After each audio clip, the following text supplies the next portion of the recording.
Sahabat setia Go Warrior yang dikasihi Tuhan, Shalom. Hari ini adalah Kamis 19 Desember 2024. Kita memasuki novena Natal, hari yang keempat. Mari kita berdoa dalam nama Bapa, Putra, dan Roh Kudus. Amin. Salam dan terberkatilah saat Putra Allah dilahirkan dari perawan tersuci di sebuah kandang Bethlehem di tengah malam yang dingin mencekam. Demi saat anugerah agung mulia itu, kami memohon dengan sangat kepadamu ya Allah, sudilah mendengarkan doa-doa kami dan kabulkanlah doa-doa kami. Kita hening sejenak, kita sampaikan wujud-wujud doa kita.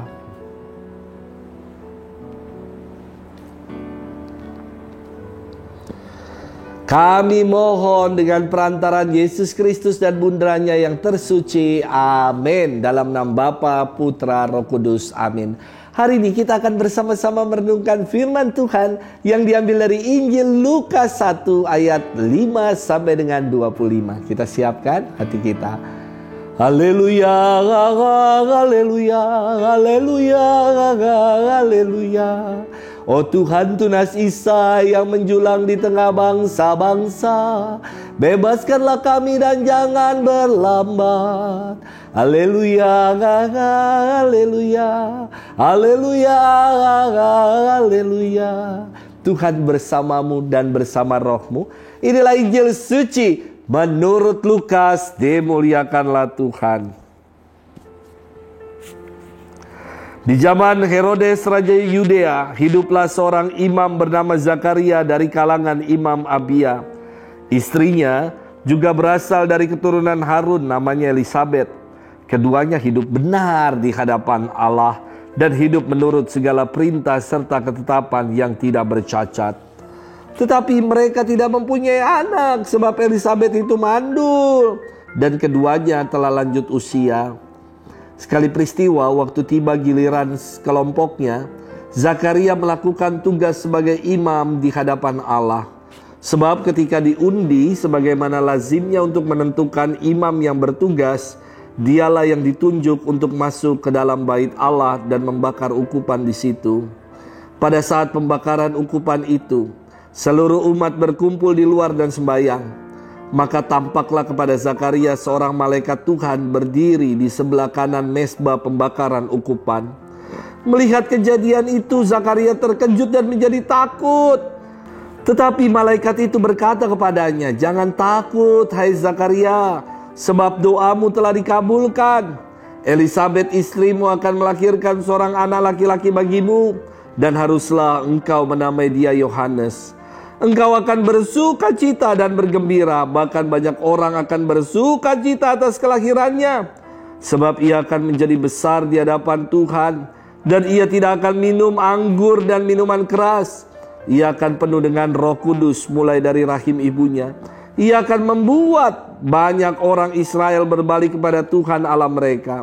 Dan ia akan berjalan mendahului Tuhan dalam roh dan kuasa Elia, untuk membuat hati para bapa berbalik kepada anak-anaknya dan hati orang-orang durhaka kepada pikiran orang-orang yang benar. Dengan demikian ia menyiapkan suatu umat yang layak bagi Tuhan." Lalu kata Zakaria kepada malaikat itu, "Bagaimanakah aku tahu bahwa hal itu akan terjadi, sebab aku sudah tua dan istriku pun sudah lanjut umurnya?"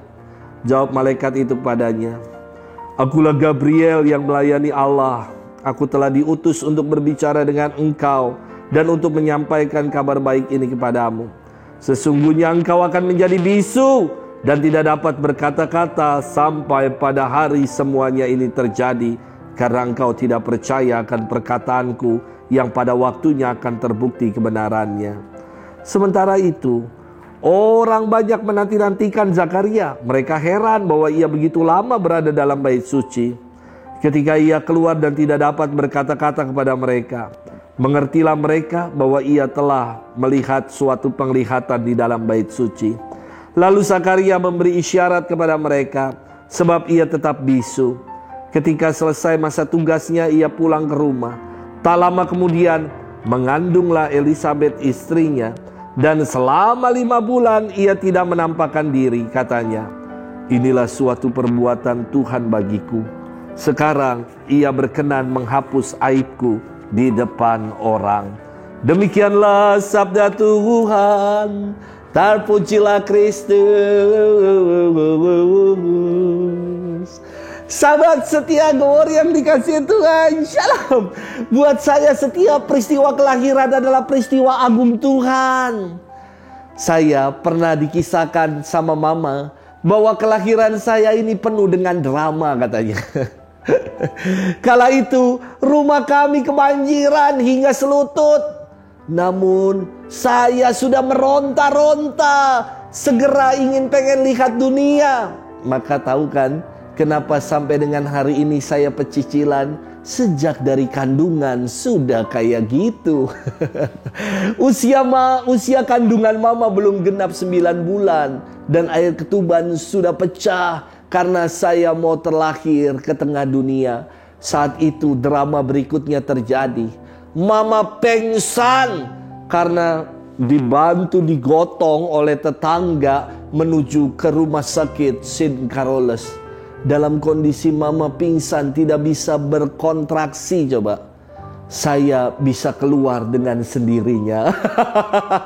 Peristiwa ajaib, peristiwa agung Tuhan dari setiap peristiwa kelahiran kita. Sahabat setia Gowor yang dikasihi Tuhan, firman Tuhan hari ini berkisah tentang 2 peristiwa ajaib seputar kelahiran. Pertama, dalam bacaan pertama dikisahkan kisah kelahiran Simson. Yang kedua, kisah kelahiran dari Yohanes Pembaptis. Tidak ada yang mustahil bagi Allah. Zakaria dan Elisabet yang sudah lanjut usianya beroleh kasih karunia Allah. Bahkan Elisabet yang dikatakan mandul itu dikaruniai buah hati yang nantinya mereka akan namai Yohanes. Anak inilah yang akan mempersiapkan dan meluruskan jalan Tuhan.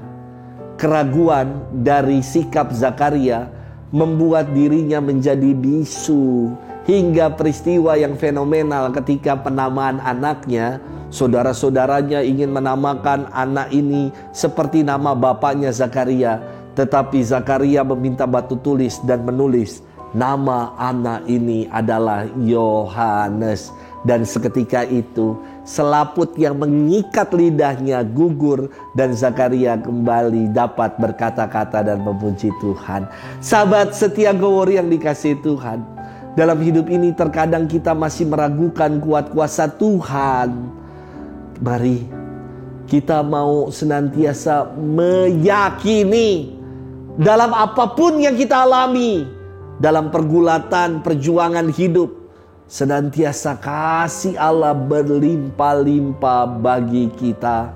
Maka Bunda Elisabet berkata, inilah suatu perbuatan Tuhan bagiku. Sekarang ia berkenan menghapus aibku di depan orang. Saat tangan Tuhan merentah, sungguh tiada yang mustahil baginya. Maka jangan lagi ragu, melainkan percaya saja.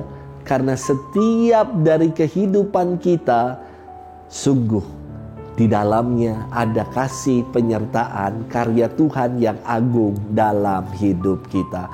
Sudahkah kita mau meyakini dan mengimani itu? Selamat bermenung. Tuhan memberkati kita selalu dalam nama Bapa dan Putra dan Roh Kudus. Amin.